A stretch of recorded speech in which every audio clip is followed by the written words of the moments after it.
네, 자, 첫 코너 알파 플러스로 문을 열어보도록 하죠. 시장의 작은 차이를 찾아보는 시간이죠. 오늘은 하나금융 삼성동 금융센터의 윤여민 FA 팀장 자리에 모셨습니다. 안녕하세요, 팀장님. 네, 안녕하십니까? 네, 또 이런 시국에 발걸음을 해주셔서 대단히 감사드립니다. 아닙니다. 네. 네. 자, 시장이 오늘은 이틀 만에 반등세로 뒤로 하고 좀 약세를 기록하고 있습니다. CPI 발표 영향도 좀 다소 제한적이었지만 시장에 영향을 미치는 듯했고 또 오늘 코로나 확진자 수가 1,600명대를 기록하다 보니까 투자 스피도 많이 좀 위축이 되고 있는데요. 오늘 현재 시장 좀 어떻게 보고 계세요? 좀 크게 네. 보면 그 코로나19 관련된 약간 테마 쪽과 좀 성장과 관련된 뭐 2차 전지를 중심으로 한 그 섹터가 약간 좀 시소 게임을 하고 있지 않나 좀 생각이 들고 있습니다. 지금 코로나19 관련돼서 뭐 이제 진단 키트라든지 뭐 메타버스 같은 좀 테마성 움직임이 좀 있는가 반면 또 다른 한편에서는 성장 주죠. 대표적으로 2차 전지 관련된 섹터 쪽으로 지금 매수가 몰리고 있는 상황입니다. 여기에 지금 뭐 가치주들은 살짝 좀 어떻게 보면 눌림목이 나오고 있습니다만 어제부터 좀 화학주에 좀 반등이 좀 상당히 반갑다라고 말씀드릴 수 있을 것 같은데요. 결국 이제 실적 시즌이 이제 오다 보니까 실적과 관련된 부분에서 모멘텀이 있는 이제 섹터나 종목들에 좀 매수가 몰리고 있는 상황이고요. 좀 시장에서 좀 어떻게 보면 좀 예상하지 못했던 변수들이 나올 때마다 오히려 눌림목을 잘 형성해주고 있다라고 말씀드릴 수 있을 것 같습니다. 이에 따라서 좀 어떤 테마적인 어떤 이런 움직임도 좀 충분히 좀 감지가 되고 있습니다만 뭐 2분기 실적을 통해서 3분기, 4분기 혹은 내년까지 좀 성장이 좀 기대되는 섹터들에 대한 어떤 매수는 상당히 유효해 보이지 않을까 말씀드려보도록 하겠습니다. 네, 그렇군요. 시장이 좀 등락을 거듭하고 있긴 하지만 최근 들어서 뭐 전기차, 메타버스, 친환경 종목 쪽으로 수급이 좀 쏠리고 있고 이런 가운데 또 실적 시즌이다 보니까 또 화학과 같은 실적이 좀 탄탄한 업종들의 흐름도 좀 긍정적이다. 역시나 좀 눌림목을 이용해서 들어갈 만하다. 실적이 좀 뒷받침되는 종목들은 긍정적으로 볼 만하다라고 또 말씀해 주셨어요.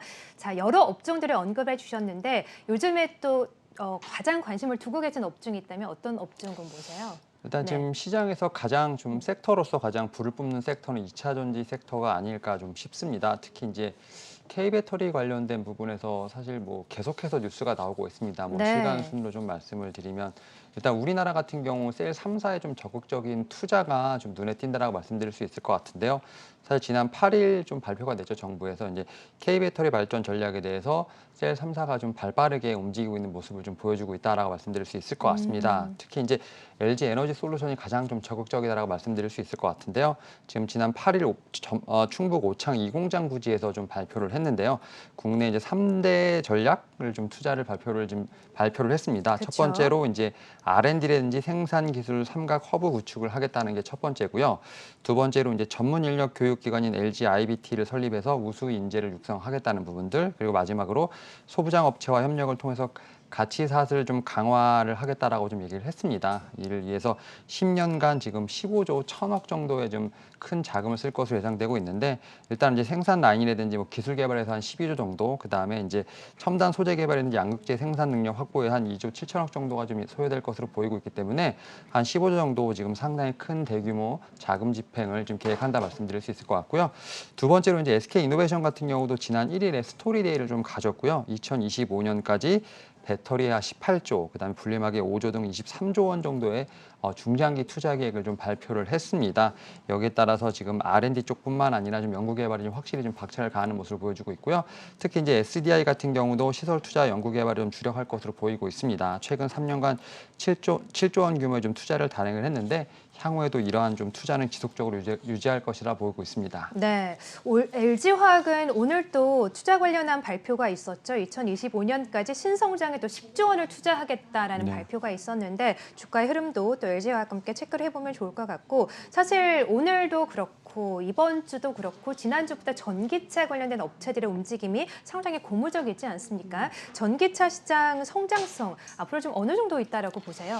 주변에 전기차가 좀 많이 보이긴 하는 것 같아요. 네, 최근에 제가 이제 아이오니 5를 좀 네. 처음 봤는데 아, 네네. 상당히 좀 디자인이 이런 게 좀 약간 멋있더라고요. 로봇 같더라고요. 예. 네. 그러니까 사실 이제 현대차 그룹도 그렇고 최근에 뭐 GM 그다음에 이제 뭐 제너럴 모터스도 지금 전기차 관련된 부분을 좀 많이 발표를 했지만 또 스텔란티스도 지금 세계 4위 지금 완성차 메이커인데요. 이 이제 회사도 지금 어떻게 보면 EV 전기차 업체로 좀 거듭날 좀 준비를 좀 서두르고 있다라고 볼 수 있을 것 같은데 지금 8일 날 EV 데이 2021 지금 화상회의로 열렸지 않습니까? 여기서 2025년까지 전기차 개발 양산에 300억 유로, 우리나라 돈으로 한 40조 이상을 좀 투자한다고 밝힌 부분이 있습니다. 그래서 2030년까지 유럽 내 판매의 어떤 70% 이상을, 그다음 미국 판매의 40% 이상을 전기차나 하이브리드로 이제 교체하는 좀 친환경 정책을 좀 쓴다라고 좀 볼 수 있을 것 같고요. 네. 사실 이 회사가 메이커가 좀 많습니다. 뭐 피아트라든지 뭐 크라이슬러, 푸조 같은 한 14개 자동차 브랜드가 있기 때문에 이 모든 브랜드의 전기차 라인업이 좀 생산된다 볼 수 있을 것 같고요. 사실 이런 부분들은 앞서 말씀드렸던 것처럼 뭐 폭스바겐이라든지 뭐 제너럴 모터스에 비해서 좀 어느 정도 좀 이렇게 좀 뒤처져 있는 부분을 좀 따라잡기 위한 좀 친환경 가속화 작업을 좀 하겠다는 좀 의지가 나와 있는 부분이 있고요. 또 이를 위해서 좀 배터리를 좀 공급받기 위한 좀 여러 가지 노력을 하고 있는데 그중 하나가 지금 삼성 SDI로 좀 거론되고 있습니다. 삼성 SDI 같은 경우는 국내 3사 중에서 완성차 협력이 좀 없는 상황이기 때문에 지금 최근에 삼성 SDI가 좀 완성차를 좀 같이 협업하는 걸 알아보고 있다라는 측면이 있고요. 그래서 뭐 네. 스텔란티스라든지 아마존, 뭐 리비안 등과 함께 지금 계속 협상을 하고 있다라고 좀 알려져 있는 상황입니다. 네, 그렇군요. 그러면 이 배터리 셀 3사 저희가 실적을 좀 체크를 해보도록 할 텐데 사실 뭐 최근의 움직임도 그렇고 어제까지는 사실 삼성 SDI의 흐름이 상당히 좋았습니다만 오늘은 또 LG화학을 또 꼽아보지 않을 수가 없는데 LG화학이 앞서 말씀드린 것처럼 또 신성장 분야에 10조 원을 또 2025년까지 투자하겠다라고 발표를 했잖아요. 주가에는 또 어떤 영향을 미칠 것 같고 또 LG화학에 대한 앞으로의 전망은 또 어떻게 보고 계세요?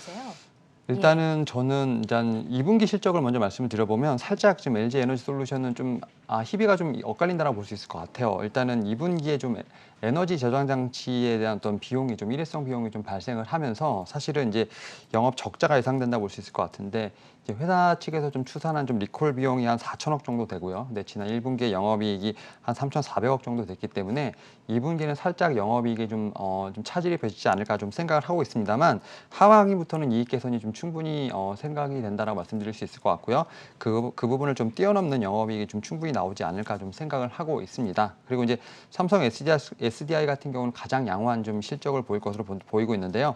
전년 동기 대비해서 한 136% 정도 지금 영업이익이 좀 증가할 것으로 보이고 있고요. 네. 한 2,500억 정도 예상이 된다 말씀드릴 수 있을 것 같습니다. 특히 이제 중대형 전지사업부가 좀 첫 흑자를 기록할 것으로 보이고 있다 말씀드릴 수 있을 것 같고요.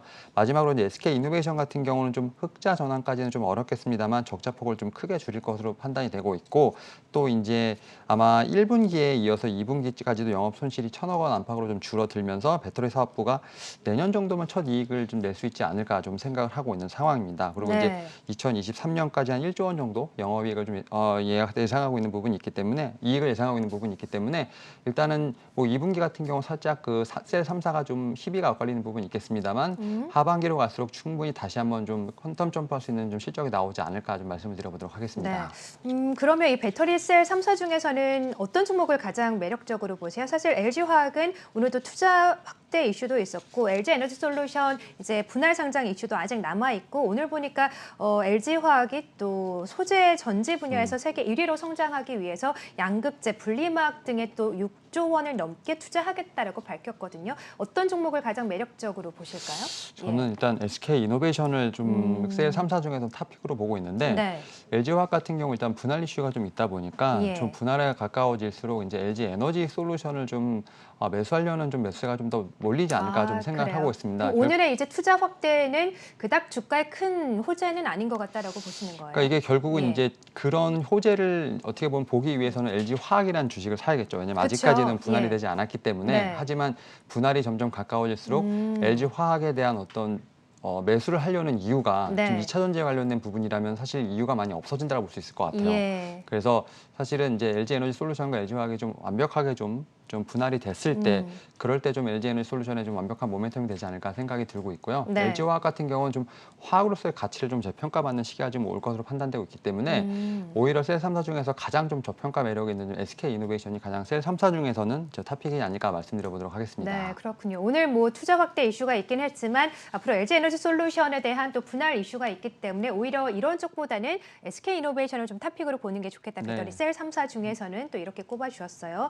그러면 앞으로 뭐 분할 이슈 등이 상당히 많기 때문에 사실 SK이노베이션도 분할 이슈가 있잖아요. 아직 네. 뭐 확정된 건 아닙니다만 네. 그럼 이런 이슈들을 좀 감안을 해봤을 때 배터리 셀 업체보다 배터리 좀 소부장 쪽으로 눈을 돌리는 건 어떤가 싶은데 그 부분은 어떻게 생각을 하세요? 지금 이미 시장에서는 벌써 그런 부분이 반영이 그쵸? 됐죠. 주가들이 많이 오르고 있죠. 예, 네. 지금 말씀하셨던 것처럼 SK이노베이션 같은 경우는 사실은 이제 언제 어떻게 하겠다라는 얘기는 안 했죠. 사실은 네. 그냥 얘기만 나온 건데 이미 SK이노베이션 같은 경우는 그 날 얘기하는 날 거의 한 8.8% 정도 지금 급락이 나왔다 볼 수 있을 것 같고, 물론 이제 LG화학의 좀 사례를 비춰볼 때는 충분히 반등이 있을 수 있겠습니다만 그거는 조금 이제 시간이 지난 다음이라고 말씀드릴 수 있을 것 같고, 지금 현재 상황에서는 오히려 이제 셀 업체들이 대규모로 좀 자금을 조달을 하다 보니까 그에 따른 이제 후광 효과가 좀 상당히 기대되는 부분이 있습니다. 일단은 뭐 그 분리막 쪽이죠. SKI 테크놀로지가 좀 상당히 큰 시세를 먼저 냈고요. 그다음에 양극재 대장이죠. 뭐 에코프로 BM, 그다음에 LNF, 그다음에 오늘 뭐 코스모 신소재까지 지금 상당히 좋은 모습을 보여주고 있습니다. 그쵸. 여기에 이제 전해진의 대장인 첨보도 상당히 좋은 모습을 보여주고 있기 때문에